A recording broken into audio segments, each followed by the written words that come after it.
ইরাকে হামলার বিষয়টি অস্বীকার করেছে ইরান।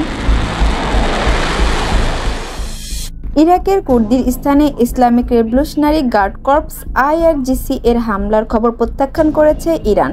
বিষয়টির সঙ্গে অবগত একটি সূত্রে এ তথ্য জানিয়েছে খবর বার্তা সংস্থা মেহরর।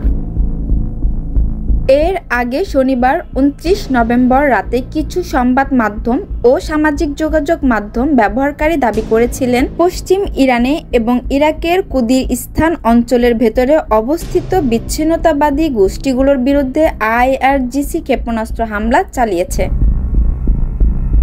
তবে বিষয়টির সঙ্গে সংশ্লিষ্ট সূত্রটি জানিয়েছে ইরানের পশ্চিমাঞ্চলীয় খোরমাবাদ, ইলাম ও কেরমানশাহ প্রদেশ থেকে IRGC ইরাকি কুর্দিস্তান ও সীমান্তবর্তী অঞ্চলের দিকে ব্যালিস্টিক ক্ষেপণাস্ত্র ছুড়েছে এ খবর সত্য নয়। মেহর নিউজ এজেন্সিকে দেওয়া বক্তব্যে সূত্রে বলেন, খোরমাবাদ, ইলাম ও কেরমানশাহ থেকে ইরানি ব্যালিস্টিক ক্ষেপণাস্ত্র নিক্ষেপের যে দাবি করা হয়েছে তা ভিত্তিহীন ও ভুল।